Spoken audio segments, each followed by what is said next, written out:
नमस्कार, मी Ankita Pawar smart news bulletin मध्ये आपलं स्वागत करते। सुरुवातीला एक नजर आजच्या ठळक घडामोडींवर। व्यवहार झाले ठप्प, शहर झाले गप्प। कोरोना संदर्भात मुख्यमंत्र्यांचा स्थानिक लोकप्रतिनिधींशी संवाद। पोलिसांची 48 तासात दुकानांवर कारवाई। सेंट्रल हायस्कूल शाळेतील वर्गमित्र मंडळींच्या वतीने मदत। कोरोनावरती 2DG औषध 990 रुपयात मिळणार। वयोवृद्ध दाम्पत्याला हेल्प फॉर नीडीचा आधार। पेट्रोलने केला 97चा टप्पा पार। कोरोना बरोबरच आता महापुराची धास्ती। दुसऱ्या लाटेचा प्रभाव संथ गतीने कमी। आयुष्यात अडचणीचे प्रसंग सांगून येत नाहीत, म्हणूनच अशा प्रसंगात पाठीशी उभं राहणारे नाव म्हणजेच अन्वेकर गोल्ड। गेल्या 15 वर्षापासून सोने आणि चांदीच्या दागिन्यावर सर्वात जास्त सुलभ तारण कर्ज रक्कम देणारे आणि सर्वात कमी व्याजदर आकारणारे। कोणत्याही बँकेत सोन्या चांदीचे गहाण ठेवलेले दागिने सोडवून घेऊन आजच्या मार्केट दराप्रमाणे योग्य किमतीस खरेदी करणारे। दागिना असो वा विश्वास, आम्ही मोल जाणतो। अन्वेकर गोल्ड। अन्वेकर गोल्ड 8843888863। बुलेटिनच्या सुरुवातीलाच बातमी आहे लॉकडाऊन संदर्भातील। शहर आणि परिसरात घोषित करण्यात आलेल्या वीकेंड लॉकडाऊनमुळे पुन्हा एकदा शहरात नीरव शांतता पसरली आहे। शहराचे दैनंदिन व्यवहार पूर्णपणे ठप्प झाले असून अवघे शहर गप्प झाले आहे। नागरिकांच्या दैनंदिन व्यवहारात कमालीची शिथिलता आली असून पूर्ण व्यवसायांवर शांतता पसरली आहे। सकाळच्या सत्रात काही प्रमाणात दिसणारी वर्दळ दुपारनंतर पूर्णपणे विरली होती, त्यामुळे अवघ्या शहरात नीरव शांतता पसरल्याचे दृश्य दिसून आले। वीकेंड लॉकडाऊनच्या पार्श्वभूमीवर शनिवारी सकाळपासूनच बेळगाव शहर आणि उपनगरातील रस्त्यांवर स्तब्धता पसरलेली पाहायला मिळाली। जागोजागी पोलीस रस्त्यावर ठाण मांडून होते। प्रमुख चौकांमध्ये ये-जा करणाऱ्या वाहनधारकांची कसून चौकशी केली जात होती। विनाकारण रस्त्यावर येणाऱ्या विरोधात कडक कारवाईचा इशारा देण्यात आला होता, त्याचप्रमाणे कारवाई करण्यात येत होती। बेळगाव जिल्ह्यातील कोरोना बाधितांचा आलेख वाढतच आहे। कोरोना रुग्णांबरोबरच मृतांची संख्याही वाढली आहे। जिल्ह्यातील गंभीर परिस्थितीची दखल घेत जिल्हाधिकाऱ्यांनी दुसऱ्या वीकेंड लॉकडाऊनची घोषणा केली आहे। शनिवार आणि रविवार असे 2 दिवस संपूर्ण जिल्ह्यात लॉकडाऊन असणार आहे। अत्यावश्यक सेवा वगळता इतर सर्व व्यवहार बंद राहणार आहेत। आदेशाचे उल्लंघन करणाऱ्यांवर कठोर कारवाई करू असा इशारा जिल्हाधिकारी आणि पोलीस आयुक्तांनी दिला आहे। कोरोना संदर्भात मुख्यमंत्र्यांचा स्थानिक लोकप्रतिनिधींशी संवाद। कोरोनामुळे राज्यात निर्माण झालेल्या गंभीर परिस्थितीचा आढावा घेण्यासाठी मुख्यमंत्री BS येडियुरप्पा यांनी शनिवारी समस्त लोकप्रतिनिधींशी व्हिडिओ कॉन्फरन्सिंगद्वारे थेट संवाद साधला। यामधून कोरोनाविषयक नियमावलीचे पालन आणि उपाययोजनांबाबत चर्चा करण्यात आली। कोरोना संसर्ग वेळीच रोखण्यासाठी ग्रामीण भागातील गरजू रुग्णांना तातडीने कोविड केअर सेंटरमध्ये स्थलांतरित करावे अशी सूचना मुख्यमंत्र्यांनी केली आहे। त्यांनी बेळगावसह 5 जिल्ह्यातील आमदार आणि खासदारांशी चर्चा केली। उपमुख्यमंत्री लक्ष्मण सवदी यांनी बेळगाव येथील व्हिडिओ संभाषणात भाग घेतला होता। खासदार मंगला अंगडी, बेळगाव दक्षिणचे आमदार अभय पाटील, आमदार अनिल बेनके, आमदार लक्ष्मी हेब्बाळकर, डॉक्टर अंजली निंबाळकर, जिल्हाधिकारी MG हिरेमठ, बेळगाव शहर पोलीस आयुक्त डॉक्टर के त्यागराजन, जिल्हा पंचायत मुख्य कार्यकारी अधिकारी दर्शन, जिल्हा पोलीस प्रमुख लक्ष्मण निंबर्गी, आरोग्य कुटुंब कल्याण अधिकारी डॉक्टर SV मुन्याळ, डॉक्टर बालकृष्ण तुकार आदी उपस्थित होते। पोलिसांची 48 तासात दुकानांवर कारवाई। कोरोनाच्या प्रादुर्भावामुळे लागू असलेल्या लॉकडाऊनमध्ये नियमांचे पालन न केल्याने बेळगाव पोलिसांनी 48 तासात हॉटेल, किराणा दुकान, सिमेंट दुकान आणि मोबाईल दुकानावर कारवाई केली आहे। बरीच दुकाने आस्थापने सरास नियमभंग करत गर्दी जमवून सुरू ठेवले जात असल्याचे प्रकार घडत आहेत। या प्रकरणी कारवाई करण्यात आली आहे। कॅम्प पोलिसांनी गणेशपूरमधील सिमेंट दुकानावर कारवाई केली असून अरविंद ढेपो राहणार गणेशपूर यांच्यावर गुन्हा दाखल केला आहे। मार्केट पोलिसांनी कोर्ट सर्कल जवळील सदानंद कुमारस्वामी तुमकुरू तट्टे इडली आणि मेस या हॉटेलवर गुन्हा दाखल केला। टिळकवाडी पोलिसांनी काँग्रेस रोडवरील हॉटेल करीम्स चिकनचे मालक करीम सय्यद हबीब यांच्यावर गुन्हा दाखल केला आहे। काकती पोलिसांनी कोरोना नियमावली भंग केल्याप्रकरणी सुळका येथील मातोश्री किराणा स्टोर्सचे मालक भाऊराव कलखामकर यांच्यावर गुन्हा दाखल केला आहे। शिवाजीनगर साई मंदिर जवळील साहिल रजब अली खोजा राहणार शिवाजीनगर 4था क्रॉस यांच्या मोबाईल शॉप विरुद्ध गुन्हा दाखल केला आहे। सेंट्रल हायस्कूल शाळेतील वर्गमित्र मंडळींच्या वतीने मदत। स्वातंत्र्यवीर विनायक दामोदर सावरकर जयंतीनिमित्त सेंट्रल हायस्कूल शाळेतील वर्गमित्र मंडळींच्या वतीने जमविलेला कर्तव्य निधी महाराष्ट्र एकीकरण समितीच्या कोविड केअर सेंटरला सुपूर्द करण्यात आला। तत्पूर्वी स्वातंत्र्यवीर सावरकर यांच्या प्रतिमेचे आणि सावरकर साहित्याचे पूजन समितीचे मदन बामणे, अध्यक्ष शुभम शेळके, अंकुश केसरकर आणि सर्व उपस्थितांच्या हस्ते करून अभिवादन केले। वर्गमित्रांनी जमविलेला 61,000 रुपयांचा कर्तव्य निधी सचिन उसूलकर, हिंडलगा ग्रामपंचायत सदस्य गजानन बांदेकर, संजय हिशोबकर, विनोद हंगीरकर, आदिनाथ सालगुडे, गिरीश धामणेकर, हबप्प राजू कावळे, अनिल नावगेकर, यशवंत परदेशी, विकास मांडेकर आणि अन्य वर्गमित्रांच्या उपस्थितीत समिती कोविड केअर सेंटरच्या कार्यकर्त्यांकडे सुपूर्द केला। त्यानंतर मदन बामणे यांनी आभार मानले। महाराष्ट्र एकीकरण समितीतर्फे जो विलगीकरण निर्माण केला आहे त्यासाठी सेंट्रल हायस्कूलच्या माजी विद्यार्थ्यांनी एक भरीव मदत आम्हाला आज दिलेली आहे। त्याबद्दल समस्त महाराष्ट्र एकीकरण समिती, युवा समिती त्यांचे आभार मानतो। असंच समाजकार्यात आपण आज सावरकर जयंतीचा औचित्य साधून देहाकडून देवाकडे जाताना देश लागतो आणि त्या देशाचे आपण देणे लागतो असं त्यांनी म्हणतात आणि त्या औचित्यानं तुम्ही आज या विलगीकरण कक्षाला भरीव अशी मदत केलेली आहे। त्याबद्दल खरोखर तुमचे आभार मानावे जितके कमी आहेत। कोरोनावरील 2DG औषध 990 रुपयात मिळणार। देशातील कोरोना रुग्णांची संख्या दिवसागणिक कमी होत आहे, मात्र दुसरी लाट ओसरत असताना तिसऱ्या लाटेचा धोका कायम आहे। दुसऱ्या लाटेनं टोक गाठलं असताना देशात ऑक्सिजन सिलेंडरची कमतरता जाणवू लागली। यामुळे देशात अनेकांचे प्राण गेले। कोरोनाच्या तिसऱ्या लाटेतही अशीच परिस्थिती उद्भवण्याची शक्यता लक्षात घेऊन संरक्षण संशोधन विकास संस्थेनं 2DG औषधाची निर्मिती केली। डॉक्टर रेड्डीज लॅबकडून या औषधाचं उत्पादन केलं जाणार आहे। या औषधाच्या एका पाकिटाची किंमत 990 रुपये इतकी असेल। त्यामुळे कोरोनावरील औषध 990 रुपयात मिळणार आहे। ही रुग्णांसाठी दिलासादायक बाब ठरली आहे। DRDOनं विकसित केलेलं 2DG मात्र कंपनी हे औषध सरकारी रुग्णालय, केंद्र आणि राज्य सरकारांना सवलतीच्या दरात देईल। डॉक्टर रेड्डीज लॅबकडून 2DG औषधाची सेकंड बॅच तयार करण्यात आली आहे। यामध्ये औषधाची 10,000 पाकिटं आहेत। आता या औषधांची व्यावसायिक विक्री केली जाणार असल्याची माहिती अधिकाऱ्यांनी ANI वृत्तसंस्थेला दिली।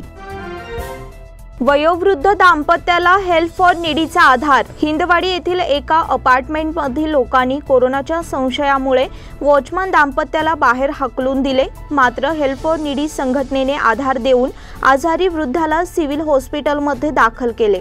याबाबतची माहिती अशी की महादेव देवण वय 70 आणि शांता देवण वय 65 हे दोघे वृद्ध पती पत्नी राधेकृष्ण मार्ग 3रा क्रॉस हिंदवाडी येथील एका अपार्टमेंटमध्ये वॉचमनचे काम करत होते। त्यामुळे हे दोघे वृद्ध पती पत्नी शुक्रवारी सकाळी जिल्हा रुग्णालयात जाऊन आपली प्रकृती तपासून घेऊन आले। वैद्यकीय तपासणीत त्यांना कोरोना झाला नसल्याचे स्पष्ट झाले होते। मात्र अपार्टमेंटमधील रहिवाशांनी त्यांना कोरोना झाल्याचे समजून अपार्टमेंटमध्ये राहण्यास विरोध केला। याबाबतची माहिती पर्यावरण कार्यकर्ते किरण निपाणीकर यांनी हेल्प फॉर नीडीचे प्रमुख सुरेंद्र अनगोळकर यांना दिली। सदर माहिती मिळताच अनगोळकर यांनी तात्काळ हिंदवाडी येथे धाव घेऊन त्या असहाय्य वृद्ध दाम्पत्याची विचारपूस केली। पेट्रोलने केला 97चा टप्पा पार। एकीकडे कोरोनाच्या महामारीने नागरिकांना, सामान्य जनतेला ग्रासले आहे, तशातच महागाईचे महासंकट नागरिकांना त्रस्त करीत आहे। प्रामुख्याने पेट्रोलची दरवाढ अखंडपणे सुरू असून बेळगावात पेट्रोलचा दर 97 रुपयांच्या पुढे गेला आहे। शनिवारी बेळगावात पेट्रोलचा दर 97 रुपये 27 पैसे इतका झाला आहे। एका दिवसाच्या विश्रांतीनंतर पुन्हा पेट्रोल आणि डिझेलच्या दरात वाढ झाली आहे। मुंबईत पेट्रोलच्या दरात 25 पैसे आणि डिझेलवर 30 पैशांची वाढ करण्यात आली आहे। पेट्रोल प्रति लिटर 100.19 रुपये आणि डिझेल 92.17 रुपये दराने विक्री होत आहे।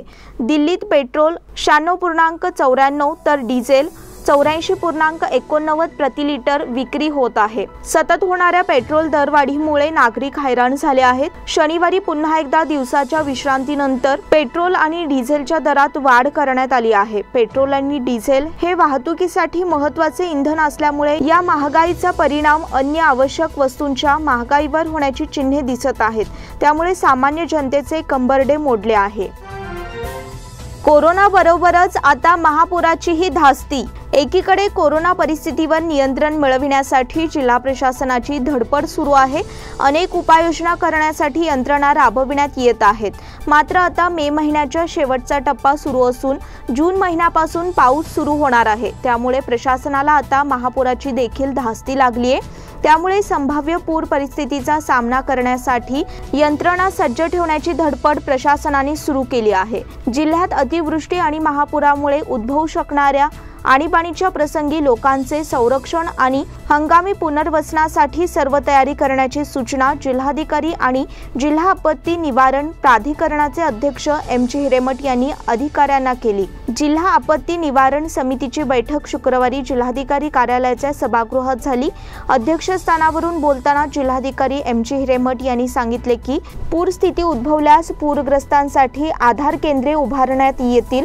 त्याचप्रमाणे बोटींची सुद्धा व्यवस्था करण्यात येईल। नदी तीरावरील लोकांना खबरदारीचा उपाय म्हणून सुरक्षित स्थळी हलविण्यासाठी वाहतुकीची व्यवस्था करण्याची सूचना जिल्हाधिकाऱ्यांनी केली। आणीबाणीच्या स्थितीत नागरिकांच्या मदतीसाठी कंट्रोल रूम सुरू करण्याची सूचना त्यांनी केली। अतिवृष्टी आणि महापुरानंतर साथीचे रोग पसरण्याचा धोका असतो। याबाबत आरोग्य खात्याला दक्ष राहण्यास त्यांनी सांगितले। यावेळी जिल्हा पंचायतचे सीओ दर्शन, अपर जिल्हाधिकारी अशोक वंटगुडी, मनपा आयुक्त के.एच. जगदीश आणि इतर अधिकारी वर्ग उपस्थित होता। दुसऱ्या लाटेचा प्रभाव संथ गतीने कमी। देशात कोरोनाच्या दुसऱ्या लाटेने हाहाकार माजवला आहे, तरी देखील काही अंशी दिलासादायक वातावरण निर्माण होत आहे। भारतातील कोरोना व्हायरसच्या दुसऱ्या लाटेचा प्रभाव हळूहळू कमी होत आहे। सलग दुसऱ्या दिवशी देशात 2 लाखांहून कमी कोरोना रुग्ण आढळले। गेल्या 24 तासात एकूण 1.73 लाख नवीन कोरोना रुग्ण आढळले, जी गेल्या 45 दिवसातील सर्वात कमी संख्या आहे। या कालावधीत 3617 लोकांनी कोरोनामुळे आपला जीव गमावला आहे। डिस्चार्ज झालेल्या रुग्णांची संख्या सलग 16व्या दिवशी बाधित रुग्णांपेक्षा जास्त आहे।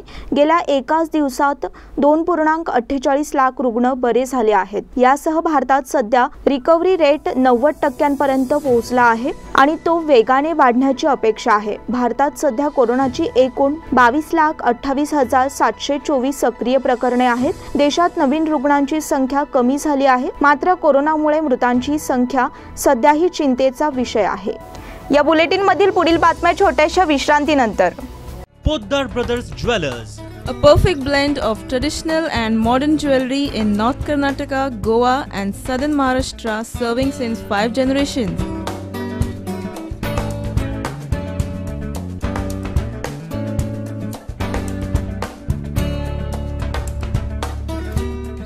exclusive gold, silver and platinum jewelry showroom.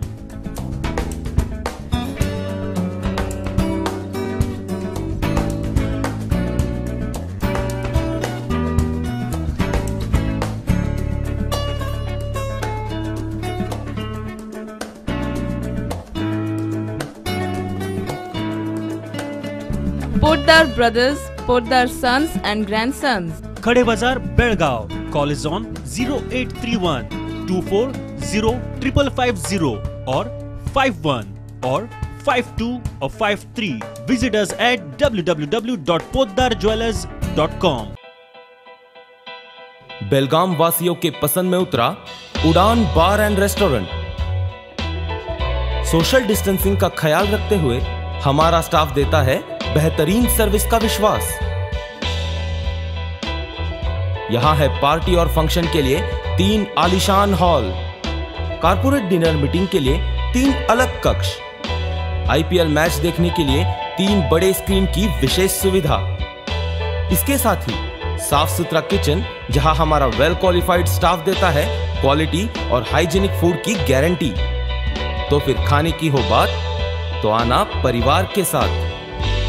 उड़ान बार एंड रेस्टोरेंट, लिंगराज कॉलेज के पास, बेलगावी। फोन 0831 243577. विश्रांतीनंतर पुन्हा एकदा आपलं स्वागत.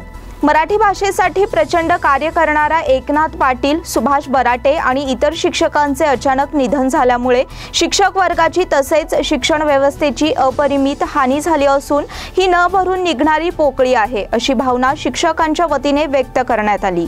बेळगाव शहर विंदा करंदीकर मराठी विषय शिक्षक फोरमतर्फे मराठी माध्यमातील निधन झालेल्या शिक्षकांसाठी श्रद्धांजली वाहण्यासाठी ऑनलाईन शोकसभेचे आयोजन करण्यात आले होते. त्यावेळेला विविध ठिकाणच्या शिक्षकांनी ही भावना व्यक्त केली. या शोकसभेच्या अध्यक्षस्थानी ज्येष्ठ शिक्षक CY पाटील हे होते. प्रारंभी बेळगाव शहर मराठी शिक्षक फोरमचे अध्यक्ष संजय नरेवाडकर यांनी प्रास्ताविक करून यंदा निधन पावलेल्या बालिका आदर्शचे मराठी शिक्षक एकनाथ पाटील, मार्कंडेय हायस्कूलचे शिक्षक सुभाष बराटे, निपाणी येथील श्रीमती कुमटेकर तसेच विविध तालुक्यातील मराठी शाळेत शिकविणाऱ्या ज्या शिक्षकांचे निधन झाले आहे त्यांना मौन पाळून यावेळी श्रद्धांजली वाहण्यात आली. सिद्धार्थ फ्री बोर्डिंग तर्फे रामभाऊ कुटरे यांना श्रद्धांजली अर्पण. शहापूर येथील सिद्धार्थ फ्री बोर्डिंग या संस्थेतर्फे स्वर्गीय रामभाऊ कुटरे यांना श्रद्धांजली वाहण्यासाठी बुधवारी सायंकाळी शोकसभेचे आयोजन करण्यात आले होते. या सभेच्या अध्यक्षस्थानी माजी नगरसेवक नेताजी जाधव होते. संचालक गुरुवर्य परशुरामभाऊ नंदीहळ्ळी यांनी प्रास्ताविक करून प्राचार्य रामभाऊ कुटरे यांनी सिद्धार्थ बोर्डिंगसाठी केलेल्या कार्याचा आढावा घेतला. जाधव आणि प्रमुख वक्ते अनंत लाड यांच्या हस्ते रामभाऊ कुटरे यांच्या प्रतिमेचे पूजन करण्यात आले. सिद्धार्थ बोर्डिंग तर्फे उपाध्यक्ष हिरालाल चव्हाण आणि अरुण चिवटे यांनी पुष्पहार अर्पण केले. आभार प्रदर्शन पवित्रा हिरेमठ यांनी मानले. या प्रसंगी विलास बेन्नाळकर, गोपीनाथ मुचंडी, मारुती कांबळे यांच्यासह लक्ष्मी चलवादी, रूपा सावंत, राणी कांबळे, आशा लोहार, लक्ष्मी पुजारी आणि श्रीमती कल्पना या महिला आणि अनेक विद्यार्थी उपस्थित होते. भाजपा बेळगाव ग्रामीण मंडळाच्या वतीने विजयनगर येथे नवीन रुग्णवाहिकेचे उद्घाटन. भाजपा बेळगाव ग्रामीण मंडळाच्या वतीने विजयनगर येथे नवीन रुग्णवाहिकेचे उद्घाटन राष्ट्रीय स्वयंसेवक संघाचे कर्नाटक प्रांत कार्यवाह राघवेंद्र कागवाड यांच्या हस्ते करण्यात आले. कोरोनाच्या कठीण काळात गरीब आणि इतर गरजूंना मदत करण्यासाठी भारतीय जनता पक्ष बेळगाव ग्रामीण मंडळाच्या वतीने रुग्णवाहिका आणि मदतीसाठी कार्यकर्ते या मोफत सेवा कार्याला प्रारंभ करण्यात आला. या प्रसंगी क्रीडा भारती कर्नाटक प्रांत कार्यवाह अशोक शिंत्रे तसेच भाजपा बेळगाव जिल्हाध्यक्ष संजय पाटील, भाजपा बेळगाव ग्रामीण मंडळ अध्यक्ष धनंजय जाधव, माजी महापौर शिवाजी सुंटकर, हिंडलगा ग्रामपंचायत अध्यक्ष नागेश मनोळकर, ग्रामीण मंडळ महिला मोर्चा अध्यक्षा भाग्यश्री कोकीतकर, हिंडलगा ग्रामपंचायत सदस्य रामचंद्र मनोळकर आणि इतर कार्यकर्ते उपस्थित होते. विना मास्क फिरल्यामुळे तहसीलदाराला दंड. कोरोनाचा वाढता प्रादुर्भाव रोखण्यासाठी महापालिका आणि पोलीस प्रशासनाने दिवस रात्र अक्षरशः कंबर कसली आहे. सकाळी 10च्या नंतर कडक संचारबंदी सुरू असून विनाकारण घराबाहेर पडणाऱ्यांवर जोरदार कारवाई देखील सुरू आहे. मात्र याच वेळी बेळगावचे तहसीलदार RK कुलकर्णी हे शुक्रवारी आपल्या शासकीय वाहनातून विना मास्क फिरताना दिसून आले. अधिकाऱ्यांनाच मास्क वापरण्याबाबतचे गांभीर्य नसल्याचे दिसून आले. माध्यमांनी याचे चित्रीकरण प्रसारित केले होते. याबद्दल पोलिसांनी विचारल्यानंतर कुलकर्णी यांनी आपण तहसीलदार असल्याचे पोलिसाला सांगितले. त्यावेळी पोलिसाने देखील तोंडावर मास्क नसल्याची जाणीव तहसीलदारांना करून दिली. सोशल मीडियावर कुलकर्णी यांचा फोटो व्हायरल होताच त्यांच्यावर टीकेची जोड उठली. त्यांच्यावर देखील दंडात्मक कारवाई होणार का असा सवाल सोशल मीडियावर उपस्थित केला. त्यामुळे लगेच खडेबाजारचे पोलीस निरीक्षक धीरज शिंदे यांनी त्यांना 250 रुपये दंड ठोठावत तहसीलदारांच्या नावे पावती फाडली. नंतर ही पावती सोशल मीडियावर व्हायरल केली. मुक्तिधामला भारतनगर मित्रमंडळाच्या वतीने मदत. शहापूर मुक्तिधाम या ठिकाणी नागरिकांच्या उपयोगासाठी निर्माण झालेली आवश्यकता ओळखून रुग्णवाहिका उपलब्ध करून देण्यात येणार आहे. या कार्याला भारतनगर 3रा क्रॉस शहापूर येथील मित्रमंडळाच्या वतीने मुक्तिधामला 10,000ची आर्थिक मदत देण्यात आली आहे. भारतनगर 3रा क्रॉस मित्रमंडळाचे नंदकुमार शिंदे, विल्यन्स वेगस, वैजनाथ निचळ यांनी सदर 10,000 रुपयांची रक्कम शहापूर मुक्तिधामचे अध्यक्ष श्रीकांत काकतीकर, खजिनदार संदीप खन्नूकर, माजी अध्यक्ष परशुराम पिटके यांच्याकडे सुपूर्द केली. यावेळी श्रीकांत काकतीकर यांनी भारतनगर 3रा क्रॉस परिवाराचे आभार व्यक्त केले. उपमुख्यमंत्री लक्ष्मण सवदी यांच्याकडून बीम्सची झाडाझडती। बेळगावातील बीम्स इस्पितळाच्या बाबतीत सातत्याने तक्रारी होत आहेत। या पार्श्वभूमीवर उपमुख्यमंत्री लक्ष्मण सवदी यांनी शनिवारी अचानक बीम्सला भेट देऊन अधिकाऱ्यांची झाडाझडती घेतली, तसेच गलथान कारभाराबद्दल तीव्र संताप व्यक्त केला। बीम्स इस्पितळात कोरोना रुग्णांसह अन्य रुग्णांवरही उपचार केले जात आहेत, मात्र रुग्णांना योग्य उपचार मिळत नसल्याची तक्रार वारंवार ऐकू येत आहे। या पार्श्वभूमीवर उपमुख्यमंत्री लक्ष्मण सवदी यांनी शनिवारी अचानक बीम्सला भेट देऊन तेथील कामकाजाची पाहणी केली। पीपीई किट घालून त्यांनी कोरोना वार्डात प्रवेश करून रुग्णांशी संवाद साधला आणि धीर दिला। यावेळी त्यांनी अधिकाऱ्यांकडून उपचारांबाबत माहिती घेऊन तेथील अव्यवस्थेविरुद्ध अधिकाऱ्यांना फैलावर घेतले। यावेळी जिल्हाधिकारी महांतेश हिरेमठ, जिल्हा आरोग्य अधिकारी डॉक्टर SV मुन्यार, बीम्सचे संचालक डॉक्टर विनय दास्तिकोप आदी अधिकारी उपस्थित होते। कोरोना दक्षतेसाठी व्यापक मोहीम राबविण्याची सूचना। कोरोनाचा प्रादुर्भाव वाढत आहे, याची खबरदारी घेऊन खेडेगावात कोरोनाच्या तपासणी चाचण्या सुरू करा। त्यामुळे बाधितांना लागलीच दवाखान्यात दाखल करण्यास सोयीचे होईल। तसेच प्राथमिक संपर्कात आलेल्यांची वेळीच तपासणी करा, अशी सूचना राज्य सरकारचे मुख्य प्रतोद आमदार महांतेश कवडगीमठ यांनी केली। खानापूर येथे दिलेल्या धावत्या भेटीवेळी त्यांनी अधिकाऱ्यांना मार्गदर्शन केले। तालुका पंचायत सभागृहाच्या आवारात तालुका अधिकारी यांच्या बैठकीत त्यांनी विविध सूचना केल्या। यावेळी सरकारी दवाखान्यात भेटीवेळी गैरसोयी अथवा कमतरता याचा सविस्तर अहवाल सादर करा। मी स्वतः जिल्हाधिकारी MG हिरेमठ यांच्याशी चर्चा करून गैरसोयी दूर करतो, असे आश्वासन दिले।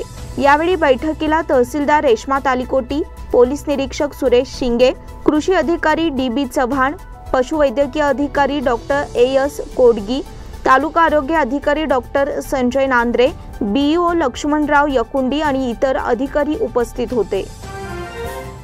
IPLचा निर्णय आज। इंडियन प्रीमियर लीग म्हणजेच IPL क्रिकेटचा उर्वरित हंगाम संयुक्त अरब अमिरातीत 15 सप्टेंबर ते 15 ऑक्टोबर दरम्यानच्या 3 आठवड्यात खेळविण्याबाबत भारतीय क्रिकेट नियामक मंडळाकडून शनिवारी शिक्कामोर्तब होण्याची शक्यता आहे। ऑनलाईनद्वारे शनिवारी होणाऱ्या BCCIच्या विशेष सर्वसाधारण सभेत IPL सह आगामी देशांतर्गत क्रिकेट हंगाम आणि रणजीपट्टूंची नुकसान भरपाई या विषयांवर चर्चा होणार आहे। BCCIचा अध्यक्ष सौरव गांगुली शनिवारी मुंबईतून या बैठकीचे नेतृत्व करेल। IPLचे अमिरातीमधील अबुधाबी, दुबई आणि शारजा या शहरात आयोजन करता येईल। 18 किंवा 20 सप्टेंबरला स्पर्धेला प्रारंभ करून 10 ऑक्टोबरला ती संपवण्याची योजना आहे। 4 बाद फेरीच्या सामन्यांशिवाय 10 दुहेरी आणि 7 एकेरी सामने प्रत्येकी दिवशी आयोजित करण्याबाबत प्रस्तावात म्हटले आहे, असे BCCIच्या सूत्रांनी सांगितले। भारताचा वर्ल्ड कप विजेता क्रिकेटपटू आता वेस्ट इंडिजमध्ये खेळणार। IPL 2021 पूर्वी क्रिकेट चाहत्यांना कॅरेबियन प्रीमियर लीग ही क्रिकेट लीग पाहता येणार आहे। जगभरातील स्टार खेळाडू या स्पर्धेत खेळतात, मात्र आता वर्ल्ड कप जिंकलेल्या स्टार भारतीय खेळाडूंचा यंदाच्या लीगमध्ये समावेश झाला आहे। स्मिथ पटेल असे या खेळाडूचे नाव आहे, त्यामुळे भारतीयांसाठी सुद्धा ही स्पर्धा महत्त्वाची ठरेल। CPL येत्या 28 ऑगस्ट पासून सुरू होणार असून अंतिम सामना 19 सप्टेंबरला होणार आहे। CPLच्या आधी वेस्ट इंडिजचा संघ दक्षिण आफ्रिका, ऑस्ट्रेलिया आणि पाकिस्तान विरुद्ध 15 आंतरराष्ट्रीय T20 सामने खेळणार आहे। Chris Gayle, Shakib Al Hasan, Faf du Plessis, Chris Morris आणि इम्रान तारिह हे परदेशी स्टार खेळाडूही या लीगमध्ये खेळताना दिसतील। शिवा थापा आणि अमित पांघल अंतिम फेरीत। जगविजेता अमित पांघल आणि शिवा थापा यांनी शुक्रवारी दमदार कामगिरी करत आशियाई बॉक्सिंग अजिंक्यपद स्पर्धेत अंतिम फेरीत मजल मारली। अव्वल नामांकित पांघलने उपांत्य फेरीत कझाकस्तानच्या 3ऱ्या नामांकित साकेन बाबोसिनोवला 5-0 असे सहज हरवले। या स्पर्धेच्या इतिहासात 5 पदके मिळवणारा पहिला भारतीय बॉक्सिंगपटू ठरलेल्या शिवाने ताजिकिस्तानच्या अव्वल नामांकित बाखोदूर याच्यावर 4-0 असे निर्विवाद वर्चस्व गाजवले। त्याला अंतिम फेरीत मंगोलियाच्या बार्तासुक याच्याशी 2 हात करावे लागतील। राष्ट्रीय विजेत्या वरिंदर सिंगला मात्र इराणच्या डॅनियल याच्याकडून 2-3 असे पराभूत व्हावे लागल्याने कांस्य पदकावर समाधान मानावे लागले। पांघलने 2019च्या जागतिक अजिंक्यपद स्पर्धेतही साकेनला उपांत्य फेरीत पराभूत केले होते। अंतिम फेरीत पांघलची लढत सोमवारी ऑलिम्पिक विजेत्या आणि उझबेकिस्तानच्या जगज्जेत्या शाखोबिद याच्याशी होणार आहे। सायना श्रीकांतच्या आशा संपुष्टात। ऑलिम्पिक पात्रतेच्या स्पर्धा घेण्यास तसेच विद्यमान क्रमवारीत कोणतेही बदल करण्यास जागतिक बॅडमिंटन महासंघाने नकार दिल्यामुळे किदंबी श्रीकांत आणि सायना नेहवाल यांच्या टोकियो ऑलिम्पिकसाठी पात्रतेच्या अंधुकशा आशाही संपुष्टात आल्या आहेत। कोरोनामुळे सिंगापूर खुली बॅडमिंटन स्पर्धा रद्द करावी लागल्याने गत जागतिक क्रमवारीत अग्रस्थानी असलेला श्रीकांत आणि लंडन ऑलिम्पिक कांस्य पदक विजेत्या सायनाला टोकियो ऑलिम्पिकमध्ये खेळता येणार नाही। कोरोनाच्या वाढत्या संसर्गामुळे BWFने टोकियो ऑलिम्पिकसाठी पात्रतेच्या कोणत्याही स्पर्धा घेण्यास नकार दिला आहे। माजी मुख्याध्यापक मारुती धामणेकर यांचे निधन। येळ्ळूर येथील प्रतिष्ठित नागरिक आणि दक्षिण महाराष्ट्र शिक्षण मंडळ संचलित ज्योती हायस्कूल कर्ले माजी मुख्याध्यापक मारुती महादेव धामणेकर वय 64 यांचे अल्पशा आजाराने निधन झाले। त्यांच्या पश्चात पत्नी, मुलगा, मुली, भाऊ असा परिवार आहे। आनंदराव बाळेकुंद्री यांचे निधन। मूळचे भांदूर गल्ली आणि सध्या मराठा कॉलनी येथे रहिवासी प्रसिद्ध व्यापारी आनंदराव बाळेकुंद्री वय 77 यांचे 28 रोजी अल्पशा आजाराने निधन झाले। त्यांच्या पश्चात पत्नी, मुलगा, सून, नातवंडे असा परिवार आहे। कृष्णा गावकर यांचे निधन। कोंगळा तालुका खानापूर गावचे ज्येष्ठ नागरिक कृष्णा गावकर वय 65 यांचे बुधवार दिनांक 26 रोजी अल्पशा आजाराने निधन झाले। माजी ग्रामपंचायत सदस्य जयवंत गावकर यांचे ते वडील होत। निवृत्त मुख्याध्यापक MG पाटील यांचे निधन। मूळचे लोकोळी तालुका खानापूर, सध्या राहणार विद्यानगर खानापूर येथे रहिवासी निवृत्त मुख्याध्यापक मारुती पाटील वय 62 यांचे शनिवार दिनांक 29 रोजी निधन झाले। त्यांच्या पश्चात पत्नी, 2 मुलगे, मुलगी, जावई असा परिवार आहे। याचबरोबर स्मार्ट न्यूजचे आजचे बुलेटिन इथेच संपले। धन्यवाद। घरी राहा, सुरक्षित राहा।